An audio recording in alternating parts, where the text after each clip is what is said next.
It's Solo P1. Welcome to the Debrief episode 29. We're at Keep It Sports, and for all the audio listeners on the podcast, if you're listening on iTunes, listening on Spotify, remember to recommend the videos to your peeps and family and friends as well. So I'm going to bring in my co-cues, my partner in crime. This is TOTO Ama. Yeah, big up Solo, man. How's it going, TOTO, man? How's it going? Yeah. Yeah. And I was gonna say, I know it's a little bit late. The Grand Prix was, I think it was was it a week ago now? Coming up to a week, just over a week. The Yeah. Imola Grand Prix, which was an absolutely amazing Grand Prix. Well, it was more than a week or a couple of weeks ago now because we just had Monaco. But yeah, it was a good Grand Prix, good race, and I'm kind of forgetting what happened really because it's been a couple of weeks since we watched it. But I'm just looking on the internet basically for a few few notes. But it is what it is. So, how are you doing, Toto? Yeah, doing all right. Scott, just trying to remember the notes from last time because I still got the notes down, so I'm just gonna try to memorize the race. It's been quite some days that I haven't watched it back, but yeah, I'm feeling all right. Yeah. So, you want to start? You want me to kick off, or I can look at the broadcast information, what they're providing us on the notes.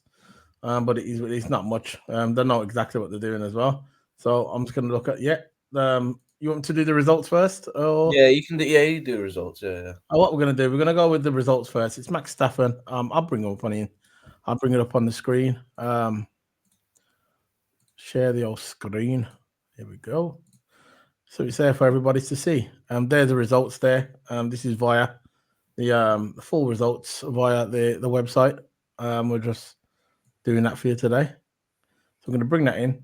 So the results are Max Stafford one, but again, second Lando Norris. That's the one we remember when he was chasing him down. Mm. Very.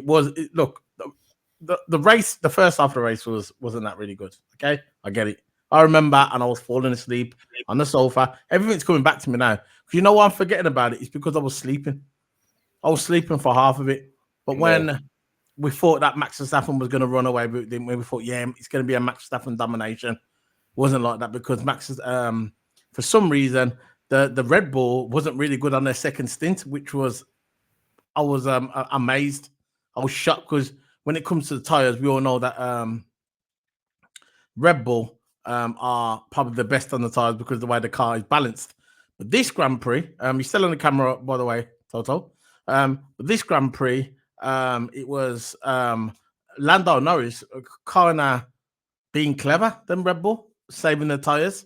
I thought at the first half of the race, I never saw Lando Norris really getting in the mix, but he saved his tires and he come back at Max Verstappen at the end. And I believe if Lando Norris would have had a couple more laps left, maybe a lap left, I think he would have got Max You make Verstappen. mistakes, sir. Yeah. When he went over, yeah. I remember everything's coming back now, isn't it? I'll let you run, man. I'll let you run. Go for it. Yeah, he did make a lot of mistakes. I think that shows that McLaren ain't really been in this situation for quite some time now. Yeah. They've always been finishing in like, if they had a half decent car, we finished fifth, sixth. But now they actually have a championship winning car, and I don't know if Lando's not used to that yet because Lando, he hasn't been in this championship winning now. It's all new to him. It's all new to him. All this is he's actually chasing and fighting for a world title. But going in that race, I really reckon if I said this, I think on a review, I think I said this on a review. I don't know. I forgot that if Hamilton was in that car, he would have probably made no mistakes and he would have probably got close to Max Verstappen. I think Lando would have caught him, but he just made mistakes. That's all he did. He just made mistakes, especially going into the last corner of the hairpin, locking up, going into the grass. Not going into the grass, but locking up his brakes, brakes getting hot. So, look, I think the Red Bull was vulnerable. It was vulnerable. You can say that because like first like lap of the race, he was in clean air, Max Verstappen, and he was gaining away, but not by a lot, by a little bit. Yeah. But then soon as it comes back mid race, where the tire strategy started to come in, And then Lando Norris changed, and he, of course, new, I think, medium tyres. I think it went towards the end.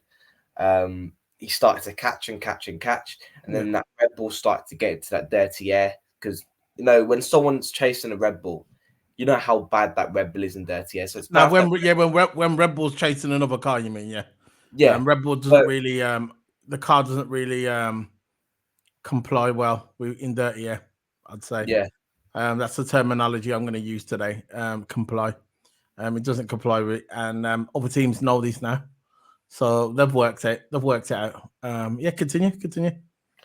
Yeah. So I think the race was close, man. I was really, really, you know, annoyed at how Lando did not catch Max. Every single lap, he was catching Max by either a 10th, 2/10, beating him in all sectors, beating him in overall lap time. I was like, You know why it was though, innit? yeah, Remember? it's just the mistakes, just the Now mistakes, that man. one mistake when he went over the chicane. Remember that Yeah, little twisty chicane towards the end? I because think he was, it's towards the end, and he went clean over it, and he lost yeah, so much because time. yeah, he was in DRS range, and Yeah, all he had to do is just nail that corner, yeah. and he would have And he would been have got nice. him on the straight. He He would would have have got been him on the under 1 DRS. second. He would have been under 1 second, and he would have gotten to that DRS range. But now he made that mistake, and he lost over like 3/10. He went down to like 1.1 Exactly. Yeah, seconds. and he knows this. So yeah, he was just missing that DRS range that he needed. But look, at least we know that there's a season on now. Okay, we're gonna talk about the thingy after. We're gonna do the recording tomorrow for the Monaco. This is like pre-recorded. Now we're gonna do the one for the Monaco tomorrow. What I took out from this is we know that there's gonna be a good season now.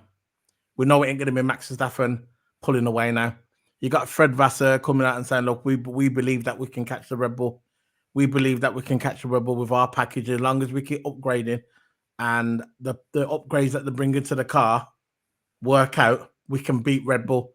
And that was coming from Fred Vasseur, the team principal of Ferrari. Same thing with McLaren as well. They're confident with their car, they're confident with their drivers, and that's what we want to hear. We do not care. Look, I don't care who it was. If I look, you know I love Alonso, yeah? But if Alonso started winning every single race for the past couple of years, I'm gonna think, you know what, this is boring, bro. I don't want to watch this. What do I want to watch this for? Because we know what's going to happen. It's actually like it's predictable. It's like the WWE. You know what's going to happen. It got to a point where it's actually predetermined. That's what it seemed like to me. I know it isn't predetermined, but that's how it come across with us fans. But at the end of the day, right, F1's getting good again. F1's getting good. And it's if you look over the history of Formula One, it's like this. The first couple of years of the new regulations, the one team dominates. We know this. But in the third or fourth year, the other teams start clacking on, start getting their crap together. And this is what we're seeing now. And I believe there's a lot of people in this championship. I don't believe it's just Max Verstappen now. I believe it's Lando Norris, and I believe it's Charles Leclerc and Sainz as well. I don't think Checo's in it. No disrespect to Checo. I just don't think Checo's going to win the world title, not with being a partner with Max Verstappen. It's just not going to happen. It's just not going to happen.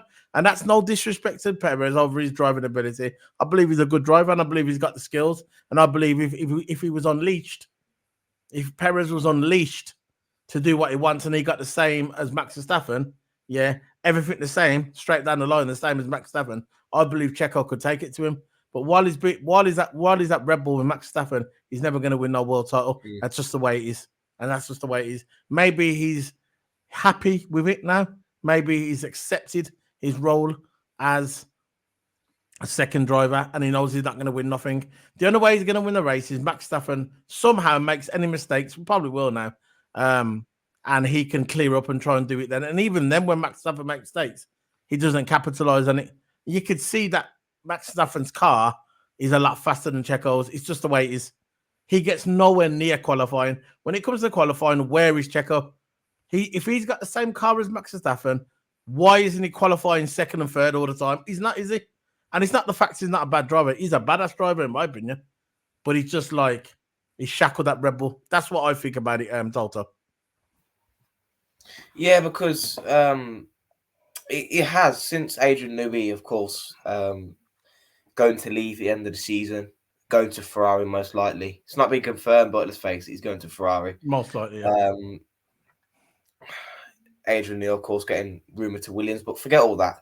I think the reason why Red Bull you know, he's where they're at now because Adrian Newey's not there. It's simple as that. Because as soon as Adrian Newey was, rumored to be leaving, that's when Red Bull started to slowly decline. Never decline just like that, but you can see the slow decline of Red Bull. Like, my say, in this qualifying or in this race, usually when they've qualified pole, they stay first and then they go out and win the race by like 20, 15, 10 seconds, right? Because that's how dominant the Red Bull car was. There was nothing anyone could do about it. They've got that genius behind the car, Adrian Newey, which literally won all the races. Adrian Newey won all their races, and that's basically what it was. But now Adrian Newey's not there to support them and not support the engineers. They might have some clever people behind the engineers, but they're not Adrian Newey, are they? Adrian Newey can find a little fault in that car, right, and just fix everything. He can.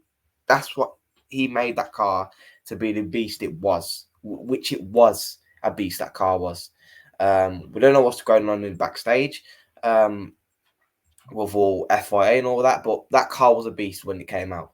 But now, as soon as Adrian Newey is leaving at the end of the season, he's not there. He's not even there to support. This is why if I was Red Bull, if I was because of the neutral, if I was Red Bull, I would actually employ put Adrian Newey back.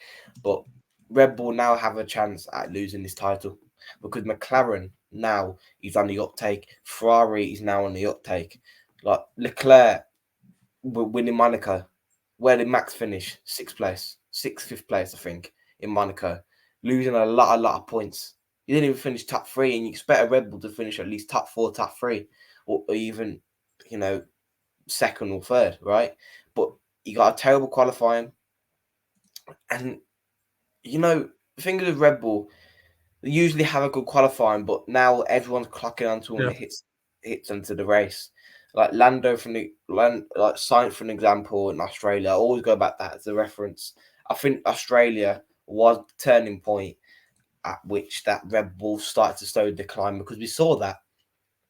And I think other teams saw that as well. That Sainz was qualified second, had an amazing start from the grid, right up to Max Verstappen. He got past Max Verstappen, and then Max got a DNF and he had problems. Like, he starts to have steering issues and rotation problems and braking problems as soon as someone is chasing him. And I've saw that pattern, in all through the races. He always moans about steering problems when someone is in front of him and actually challenging him. So that's when teams are starting to recognise now. Exactly. And it is what it is. But hopefully, fingers crossed that the season is going to be a good season because we've still got a long race to go. Just a quick brief over Mercedes and Lewis Hamilton. Not really doing that well. Not finishing that well.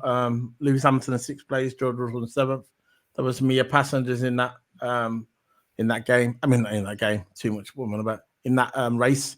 There was just mere passengers. You can see that Mercedes now is probably the 4th or 5th fastest car on the grid. There was interviewing Lewis Hamilton not long after the race. So you can see that his heart's not in it. You can see that his heart is at Ferrari now. He's just going through the motions, going through the gears. I think the only race I'm going to see him trying is the one in Canada, which is this week. In Canada, we know he's won that 7 times and he's got 6 poles. What a phenomenal record he's got there. It's one of his diamond tracks. We know his diamond tracks: Hungary, USA, Canada, Silverstone, and I think there's another one that I forgot now. But Canada is one of his diamond tracks that he's won so many times. I think he's going to try there. And I think he's going to definitely try at Silverstone as well. But the other thing with Lewis Hamilton, has he got the car to do it now? We know what's happening at Mercedes now. Most likely, that George Russell is getting all the best bits, all the upgrades first before Lewis Hamilton, because Lewis Hamilton is on the way out. We know in Formula One history that's the way it's always been. So I don't know why a lot of people are complaining about it. I'm saying, "Oh, Lewis is getting screwed." No, it's just the way Formula One is. But Lewis Hamilton is clearly out in the team in the press. He's coming out in the press, he's blatantly saying it so everybody can see what he's saying, and he keeps repeating himself, a bit like 25 Lewis. He's not going to say the other thing, which I'm not going to say on YouTube, but you know what I'm talking about when I asked him why am I losing, because there you go. But I wish that old Lewis come back. That's sort of Lewis I like, man. The rebellion, aggressive Lewis, man. Yeah. But anyway, didn't care either. But anyway, Yeah. What's your thoughts on Mercedes and going forward before we wrap up? I think at the start of the race, they gained a lot of positions. I think they didn't gain a lot of positions. Hamilton gained 2 positions off the start. I don't think he cares. And then he passed Sonoda, but then lost position in the race. And then same old, where did Hamilton finish? 6th. That is the first time we finished outside the top 7 in this season. Because usually this season is usually 7th, 8th, and 9th, 7th, 8th, and 9th. That's all he finishes really, 7th, 8th, and 9th. He actually finished 6th this race, so that's all right. But let's face it, it's not really all right, is it? Hamilton at this point, he knows he's not going to win anything with his car. He just knows that, the upgrades, the upgrades are going to come to his car are probably bad ones or old upgrades. Russell will be getting all the new ones because he's going to be the one that's going to be, testing the car, testing the new upgrade. That's what Russell's going to do. I don't think Hamilton's a second driver. I don't think he's a second driver. I don't think he's a first driver. I don't think they're an equal driver either. I think Hamilton at this point doesn't really care what driver he actually is. I think he's tapped out. I know, because I don't think even though probably he is probably the second driver now, I don't think Hamilton acts like he wants to be the second driver. I don't think he cares. That's what I'm saying. I don't think he cares. I think he knows that when he sees Ferrari, he knows it's going to be a beast of a car, and he's walking into that team next season. He's got 1 year to get settled. When the new regulations change, and I've got Adrian Newey there, boom, boom, boom, because it's going to be all about the engine. Nothing about this ground effect. That's gone. It's gone back to the old days, the way it was engine power and Ferrari and Mercedes would dominate. Remember, that's what it's going to be like again. So I'm going to be heading off now because we've gone for 17 minutes. And for anyone on the audio podcast, listen on Spotify and iTunes, remember to recommend the video. If you want to watch it on video, come over to our YouTube channel. It's called Keep It Sports, and that's our channel, me and Total Hammers. Total Hammer, not Hammers. But anything to say, Total, before we head off? Nah, nothing really else to say. Just keep an eye on more content. That's it. That's the one. So we'll be coming tomorrow. Another audio is going to be dropping. I know it's late again. It's going to be the Monaco one, which we'll go into detail on that. But it is what it is, man. Episode 29 in the bag. The debrief F1 Imola. See you later, guys. Big up. Big up. Big up.